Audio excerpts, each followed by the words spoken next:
Bonjour, donc le but de cette vidéo est d'avoir une vue d'ensemble d'un outil bien pratique qui est l'agenda Google. Alors comme toujours, il faut se connecter si ce n'est pas déjà fait. Donc j'utilise toujours le compte que j'ai créé pour ces tutos. Je mets le mot de passe. Voilà, là je suis connecté, j'ai plus le bouton connexion. Et je vais comme toujours aller dans le petit carré des services Google. Et cette fois, je vais aller dans Agenda.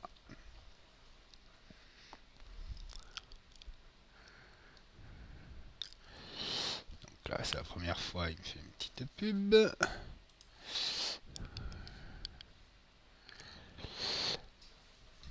Ah, j'ai dit non merci. Donc voilà, là on est sur ce qu'on appelle l'agenda Google, qui est d'ailleurs composé de plusieurs sous-agendas. Donc là on en a de base 4. Alors, petite remarque, les agendas qui sont ici dans mes agendas, ce sont tous les agendas que je peux modifier. Ils ne sont pas forcément à moi, on a pu me les partager, mais avec des droits qui me permettent de les modifier. On verra toute la gestion des partages dans une autre vidéo. Et voilà, tous ceux que j'ai le droit de modifier sont ici. Ceux que je n'ai pas le droit de modifier sont dans les autres agendas. Donc voilà, pareil, ou des agendas partagés, ou un agenda qui est associé à tous les comptes Google qui sont les jours fériés en France. Donc voilà, on va regarder un peu l'interface. Alors, donc ici, on a les sous-agendas. Ici, on va pouvoir soit ajouter l'agenda d'un ami comme il est noté, soit en créer un nouveau. Donc on clique sur le plus et on fait nouvel agenda. Donc, par exemple, il suffit de lui donner un nom. Je sais pas, on va appeler ça vacances, tiens. On peut faire une description, régler un fuseau horaire et on fait créer un agenda. Donc les vacances a été créé. Donc, je peux revenir ici. Vous voyez que maintenant j'ai cet agenda vacances. Alors, vous voyez sur la gauche, il y a des petites croix. Donc, quand on voit la coche et la couleur, c'est que l'agenda est affiché. Donc, on verra tout à l'heure qu'on peut enlever l'affichage de certains pour y voir plus clair quand on en a beaucoup. On va continuer. Ici, donc, on a un petit calendrier qui permet de se déplacer facilement, que ce soit sur les jours, les mois, les années, etc. Hein. Ici, changer les mois. Ici, les jours. On peut cacher ce petit menu en cliquant ici ou le faire réapparaître. Donc on voit ici qu'on est sur aujourd'hui. Donc aujourd'hui, si on clique dessus, ça permet de revenir quand on était sur... je vais prendre un exemple par exemple. Si je me mets en mars, il suffit que je clique sur aujourd'hui pour revenir à la vue du jour. Donc ici, on est sur ce qu'on appelle une interface semaine. Donc le réglage des interfaces, c'est ici. Vous voyez qu'on peut afficher juste le jour, la semaine, le mois. Alors le mois, d'ailleurs c'est un bon exemple, on est en fin de mois, on est le 27. Donc vous voyez que en fait on voit tout le mois, donc on voit tout ce qui est passé, puisqu'on est en fin de mois. Alors, personnellement, c'est pas la vue que je préfère, on va y revenir. Donc l'année, bon, voilà, on voit toute l'année avec juste des petites coches si on a créé des événements. Un planning qui permet d'imprimer. Donc là, bon, on n'a pas d'événement créé, donc il y a juste les jours fériés qui s'affichent. Et ça, c'est la vue personnalisée. Alors de base, elle est sur 4 jours. Bon, pas trop l'intérêt. Par contre, si on va dans les paramètres, on va pouvoir modifier cette vue. Voilà, c'est ici. Donc déjà, bon, on est en France, le premier jour de la semaine, c'est lundi. Et vous voyez, je vais définir sur 4 semaines la vue personnalisée. Bon, pour les autres options, je vous laisse les découvrir, hein, plus ou moins leurs utilités. Donc il n'y a pas besoin d'enregistrer du moment qu'on change quelque chose. Et vous voyez, maintenant ma vue personnalisée, c'est mis sur 4 semaines. La différence avec le mois, c'est qu'on a toujours le jour en cours qui est tout en haut. Donc on voit toutes les semaines qui arrivent, ce qui est souvent le but. Hein. on peut voir ce qu'on a à faire plutôt que ce qu'on a déjà fait. Bon, c'est une question de choix, mais voilà. Moi, personnellement, c'est l'affichage que je préfère. Donc voilà, et on va voir comment créer un nouvel événement. C'est relativement simple, hein. On va cliquer sur le jour où on veut se mettre un rendez-vous, ou un rappel ou quelque chose. Donc on va cliquer ici. On va pouvoir créer un événement à la volée. Donc il suffit ici de mettre un titre et de faire enregistrer. Donc on va aller un peu plus loin que ça. On va cliquer sur autre option. Donc là, vous voyez, on a toute une série de choses. Alors on va essayer de voir. Donc ajouter un titre, ça c'est ce qui va s'écrire dans l'agenda. Donc c'est important d'en mettre un. Donc je vais mettre rendez-vous.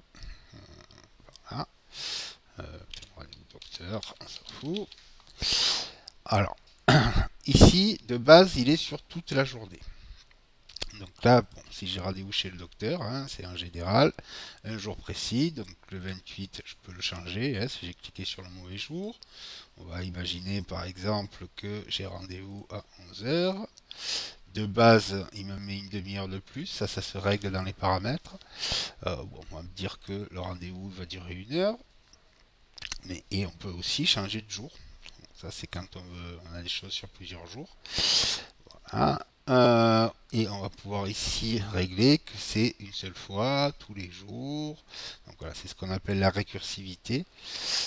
Tous les ans le 28 février. Donc si vous cliquez sur personnaliser, vous avez toute une série de choses.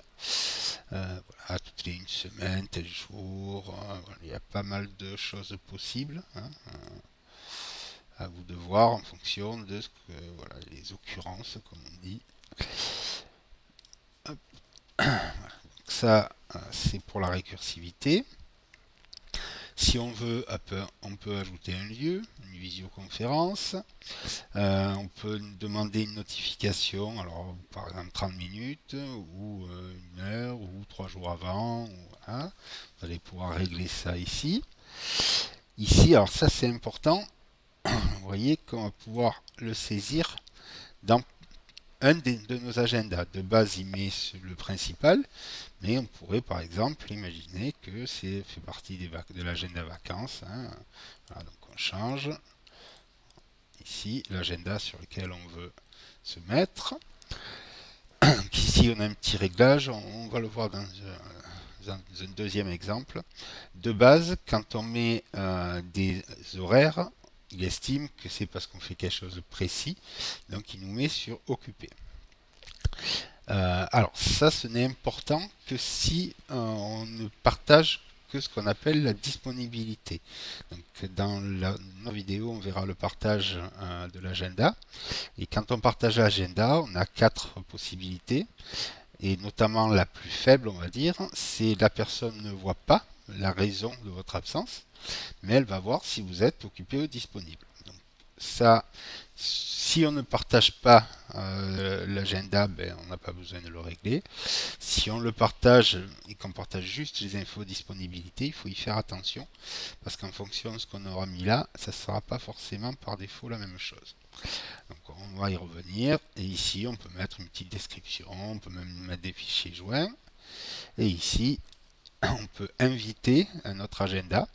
Donc, si on connaît le nom d'utilisateur de quelqu'un qui utilise l'agenda et qu'on veut l'inviter par exemple à une réunion, ben, on pourra ici rentrer son adresse sur laquelle il utilise l'agenda et la personne recevra un petit message directement sur son agenda et elle pourra répondre si oui, non ou peut-être sur sa présence.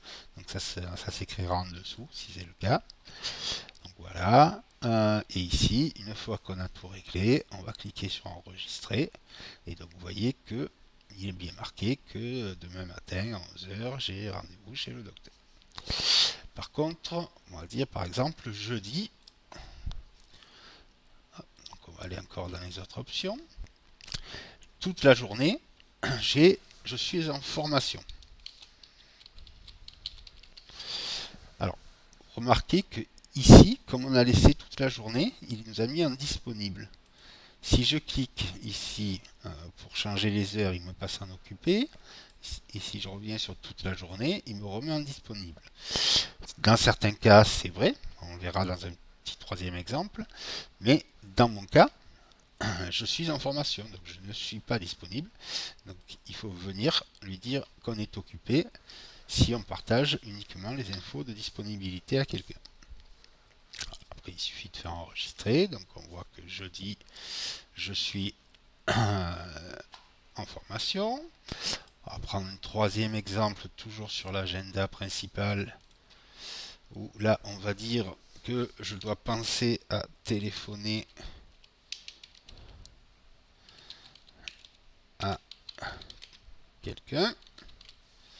Donc là, je suis bien disponible, c'est juste que je veux y penser ce jour-là, que je dois téléphoner à quelqu'un. Donc je vais laisser bien disponible et faire enregistrer. Voilà. Alors, imaginons un petit dernier exemple.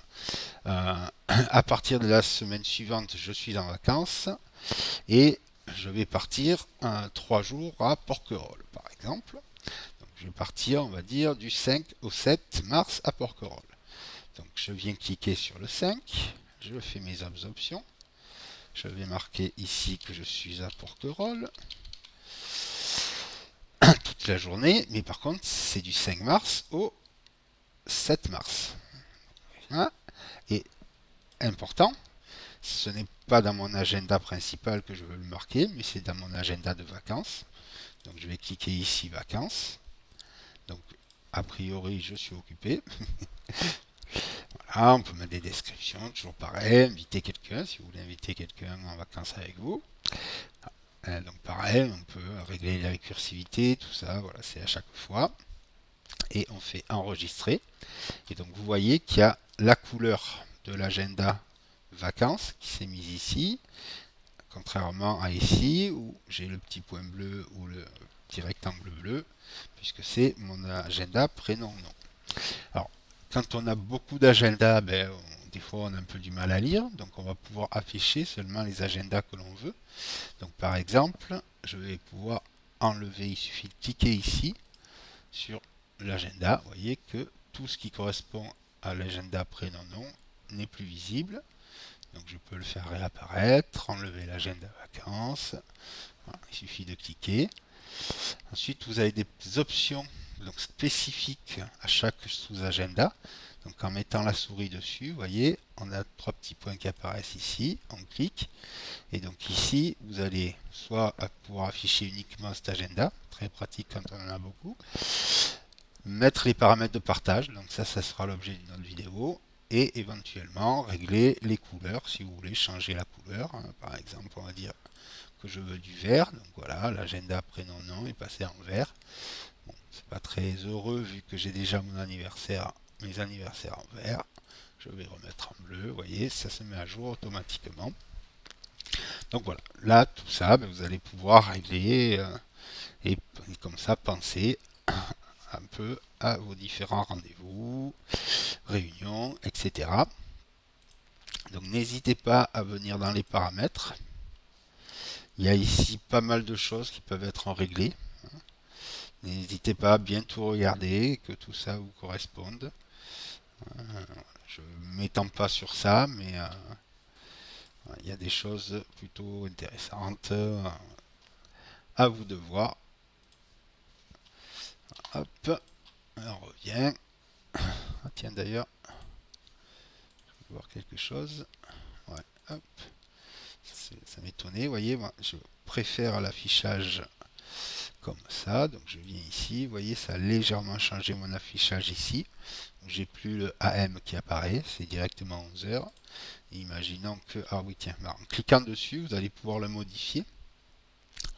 Donc hop, ça c'est les petites Z qui apparaissent. En cliquant sur la petite, le petit stylo là, on peut revenir sur l'agenda.